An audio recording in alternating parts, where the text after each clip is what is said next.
ಇನ್ನು ಮುಂದೆ ನಿಮ್ಮ ನೆಚ್ಚಿನ ಧಾರಾವಾಹಿಗಳ ಫುಲ್ ಎಪಿಸೋಡ್ಗಳು ಸನ್ ನೆಕ್ಸ್ಟ್ ಆಪ್ನಲ್ಲಿ ಮಾತ್ರ. ಭಾವ, ನೀವೇನು ಯೋಚನೆ ಮಾಡಬೇಡಿ. ಅದಕ್ಕೆಲ್ಲ ಖಂಡಿತವಾಗ್ಲೂ ನಾನು ಅವಕಾಶ ಮಾಡಿಕೊಡೋದಿಲ್ಲ. ಬರೋ ಹುಡುಗಿ ಅರ್ಜುನ್ ಸರ್ಗೆ ಹೊಂದಾಣಿಕೆ ಆದ್ರೆ ಅವಳಿಗೆ ಅಸಿಸ್ಟೆಂಟ್ ಕೆಲಸ ಸಿಗುತ್ತೆ. ಇಲ್ಲ ಅಂತಂದ್ರೆ ಬಾಗ್ಲ ಹತ್ರನೇ ಗೇಟ್ ಪಾಸ್ ಸಿಗುತ್ತೆ ಅಷ್ಟೇ. ಭಾವ, ಈ ಸೇವಂತಿ ಅವಳಿಗೇನಾದ್ರೂ ಪೆಟ್ಟು ಬಿದ್ರೆ ಸಹಿಸ್ಕೋತಾಳೆ. ಆದ್ರೆ ಯಾರಾದ್ರೂ ಅವಳ ಗಂಡನ್ ಪೆಟ್ಟು ಕೊಡೋದಕ್ ಬಂದ್ರೆ ಅದನ್ ಮಾತ್ರ ಖಂಡಿತವಾಗ್ಲೂ ಸಹಿಸ್ಕೊಳ್ಳೋದಿಲ್ಲ. ಬರೋ ಮೀರಾ ಕೊಡೋ ಪೆಟ್ಟು ನನ್ ಮಗನ್ಗಲ್ಲ ಕಣೆ, ನಿನಗೆ. ಅದನ್ನ ಎಂಟರ್ಟೈನು ಮಾಡೋದಿಲ್ಲ. ಇದ್ರಲ್ಲಿ ಎರಡನೇ ಮಾತೇ ಇಲ್ಲ.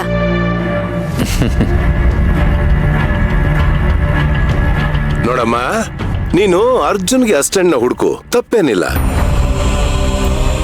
ಆದ್ರೆ ಅರ್ಜುನ್ಗೆ ಮದುವೆ ಮಾಡ್ತೀನಿ ಅಂತ ಹುಡುಗಿನ ಹುಡ್ಕೋದು, ವಧು ಪರೀಕ್ಷೆ ನೆಪದಲ್ಲಿ ಅವಳನ್ನ ಮನೆಗೆ ಕರ್ಸೋದು, ಇದೆಲ್ಲ ಮಾಡಕ್ ಹೋಗ್ಬೇಡ, ಆಯ್ತಾ?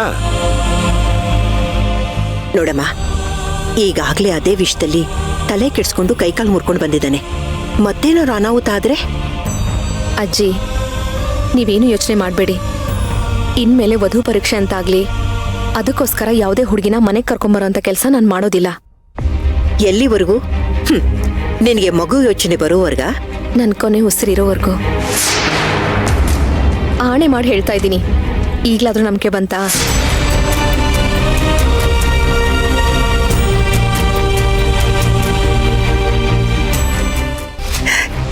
ಈಗ ನನ್ನ ಮನ್ಸಿಗೆ ನೀರಾಳ ಆಯ್ತು ಕಣೆ. ಸತ್ಯ, ಅದಕ್ಕೆ ಮನ್ಸು ಬದಲಾಯಿಸಿದ್ರು. ಅರ್ಜುನ್ ಆಕ್ಸಿಡೆಂಟ್ ಆಗಿರೋ ತರ ನಾಟಕ ಆಡಿದಕ್ಕೂ ಸಾರ್ಥಕವಾಯ್ತು. ಅಜ್ಜಿ, ಊಟ ಮಾಡಿ. ತಪ್ಪು ತಿಳ್ಕೊತಾ ಇದ್ದೀರಾ ನೀವೆಲ್ಲ. ನಾನು ಮಾಡ್ತಿರೋದು ಹುಡುಗಿನ ಕರ್ಕೊಂಡು ಬಂದು ಅರ್ಜುನ್ ಸರ್ ಮುಂದೆ ಕೂರ್ಸೋ ಪ್ರಯತ್ನ ಅಲ್ಲ, ಅವ್ರ ಮನ್ಸಲ್ಲಿ ಕೂರ್ಸೋ ಪ್ರಯತ್ನ. ಅದ್ರ ಮೊದಲನೇ ಹೆಜ್ಜೆನೇ ಮೀರಾ. ದೇವ್ರೆ, ಈ ಮನೆಗೆ ಬರ್ತಿರೋ ಮೀರಾ ನಮ್ಮ ಅರ್ಜುನ್ ಸರ್ಗೆ ಸರಿಯಾದ ಜೋಡಿ ಆಗಿರ್ಲಪ್ಪ.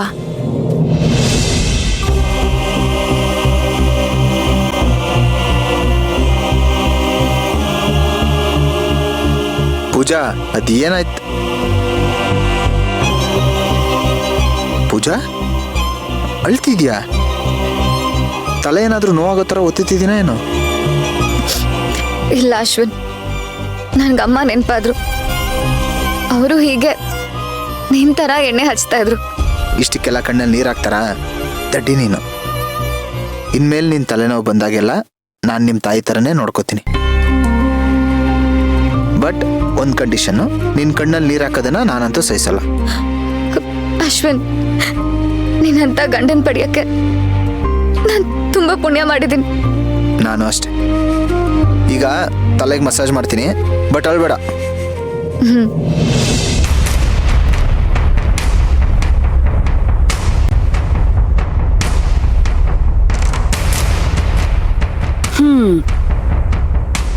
ನೀನ್ ಹೀಗೆ ಆರಾಮಾಗಿ ಮಸಾಜ್ ಮಾಡಿಸ್ಕೊಂಡಿದ್ಬಿಡು. ನಾವು ಅನ್ಕೊಂಡಿದ್ದ ಆದಾಗೆ.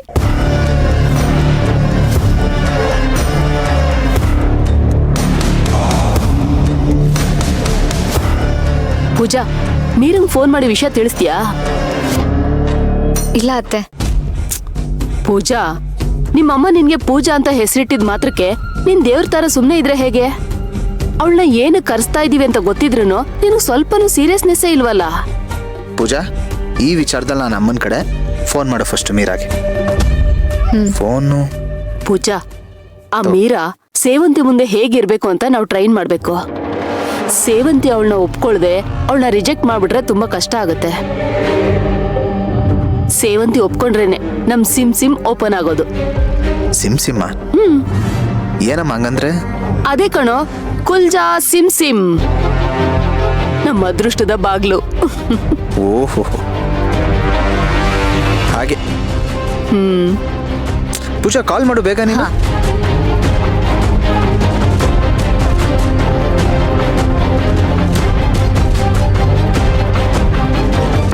ಅತ್ತೆ, ಕನೆಕ್ಟೇ ಆಗ್ತಿಲ್ಲ.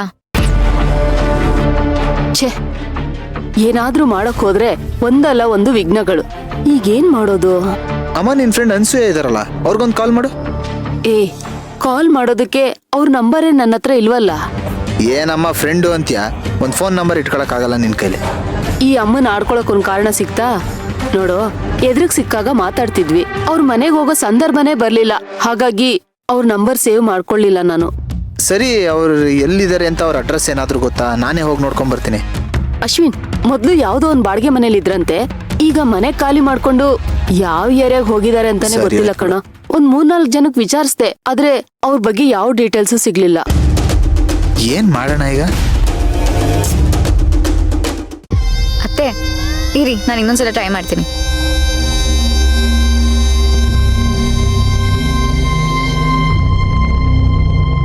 The number you are trying to call is currently not reachable. ಕನೆಕ್ಟೇ ಆಗ್ತಿಲ್ಲ ಅತ್ತೆ.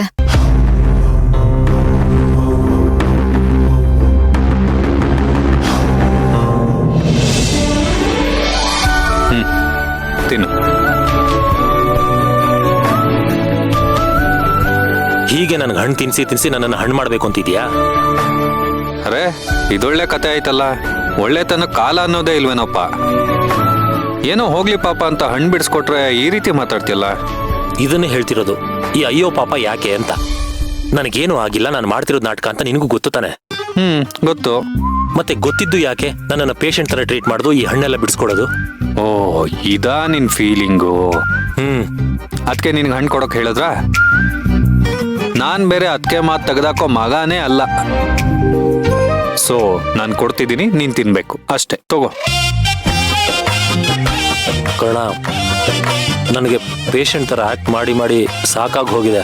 ನಾನು ಆಫೀಸ್ಗೆ ಹೋಗ್ತೀನಪ್ಪ. Objection your honour. ನೀನ್ ಯಾವುದೇ ಕಾರಣಕ್ಕೂ ಆಫೀಸ್ಗೆ ಹೋಗೋ ಹಾಗೇ ಇಲ್ಲ. ಅದಕ್ಕೆ ಆರ್ಡರ್ ಮಾಡಿದ್ದಾರೆ. ಅದ್ ನನಗೆ ಗೊತ್ತು. ನನ್ನನ್ನು ಡಾಕ್ಟರ್ ಹತ್ರ ಕರ್ಕೊಂಡು ಹೋಗ್ತೀನಿ ಅಂತ ಹೇಳಿ ನನ್ನನ್ನು ಆಫೀಸಿಗೆ ಡ್ರಾಪ್ ಮಾಡಿಬಿಡು. ಸಾಧ್ಯನೇ ಇಲ್ಲ.